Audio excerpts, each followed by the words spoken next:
Good morning student. मैं सुषमा राय, assistant professor DBTT college के student के लिए आज पेपर 12 का इम्पॉर्टेंट टॉपिक जो कि व्यक्तिगत शैक्षिक योजना टॉपिक के बारे में चर्चा करेंगे। जैसा कि हम जानते हैं कि व्यक्तिगत शैक्षिक योजना, जिसको इंडिविजुअलाइज्ड एजुकेशन प्लान कहते हैं, इसको और भी कई नामों से जाना जाता है, जैसे कि स्पेशल एजुकेशन प्लान, या इसे हम प्लान की जगह प्रोग्राम भी कह सकते हैं, क्योंकि यह एक प्रकार का प्रोग्राम है, डॉक्यूमेंट है, जो विशिष्ट बालकों के लिए किया जाता है। व्यक्तिगत शैक्षिक योजना, जिसको शॉर्ट में IEP प्रोग्राम कहते हैं, यह विशिष्ट बालकों के लिए, उनकी आवश्यकता के लिए आयोजित किए जाने वाला एक विशेष प्रकार की योजना है।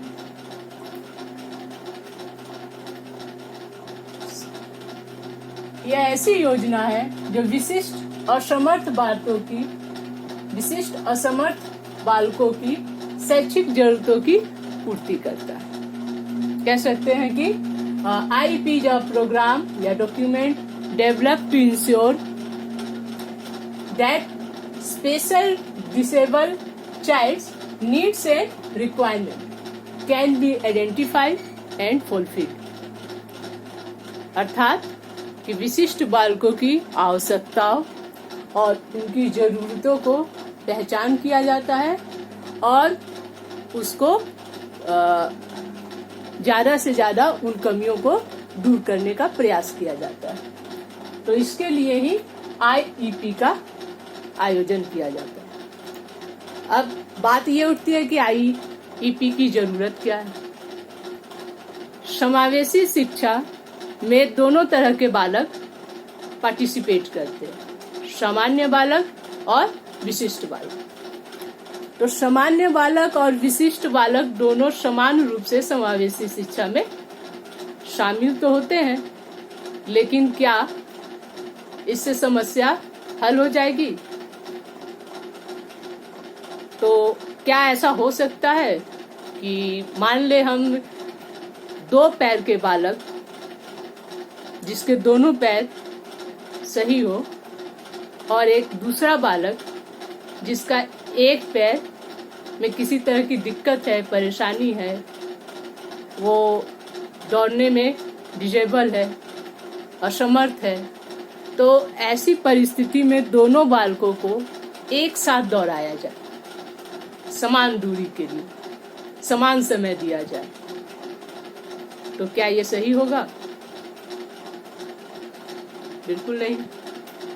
तो ऐसी परिस्थिति में जो एक पैर का बालक है, उसकी जो डिसेबिलिटी है, जो असमर्थता है, जो कमियां हैं, उसको हम क्या कर सकते हैं? बैसाखी के द्वारा दूर कर सकते हैं, उसकी दूरी को हम कम से कर सकते हैं, उसके समयावधि को बढ़ा सकते हैं। ये विभिन्न तरह की असिस्टेंट के द्वारा, सहायता के द्वारा उसकी कमियों को पूरा करके उसे भी हम सामान्य बालक के योग्य बना सकते हैं, ताकि वो सामान्य शिक्षा में या सामान्य जीवन में अन्य बालकों की तरह जीवन यापन करें। और समावेशी शिक्षा का लक्ष्य भी यही है। तो इसी उद्देश्य को पूरा करने के लिए विशिष्ट बालकों के लिए एक स्पेशल योजना लाया गया है, प्रोग्राम लाया गया है, जिसको कहते हैं IEP। यह एक तरह का प्लान कह सकते हैं, प्रोग्राम कह सकते हैं, या डॉक्यूमेंट कह सकते हैं। यह डॉक्यूमेंट चाइल्ड सेंटर्ड प्रोग्राम के आधार पर बनाया गया, जिसमें विशिष्ट बालकों या जो भी बालक जिनको जो जरूरत है, उनकी कमियों को, उनकी जरूरतों को पूरा किया जा सके। तो ये रहा आपका व्यक्तिगत शैक्षिक योजना, इंडिविजुअलाइज्ड एजुकेशन प्लान या प्रोग्राम। इसकी क्या नीड्स है और इम्पोर्टेंस, यानी needs and importance of IEP, व्यक्तिगत शैक्षिक योजना की आवश्यकता एवं महत्व।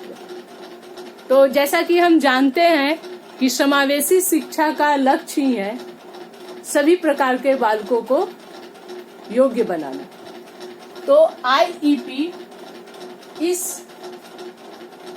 प्रोग्राम को सफल करने में हमारी क्या करती है, मदद करता है। दूसरी तरफ से ये भी कह सकते हैं कि विशिष्ट बालकों को उसकी जरूरतों को पूरा करने में मदद करती है।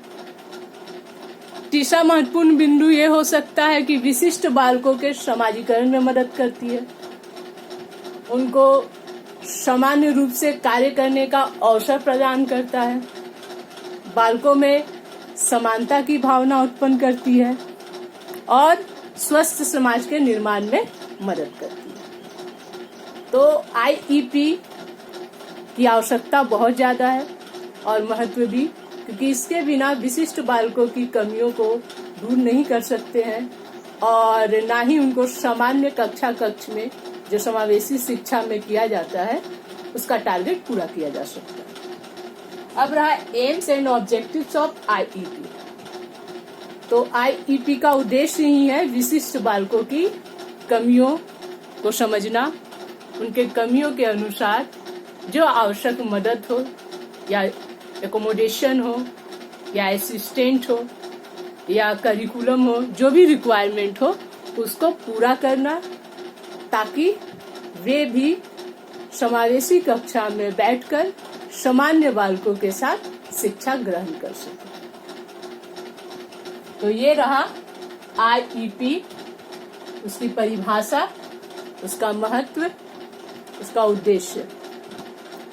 नेक्स्ट वीडियो में इसके पार्ट 2 में हम डिस्कस करेंगे कि स्टेप ऑफ आईईपी अर्थात व्यक्तिगत शैक्षिक योजना के सोपान। Thank you.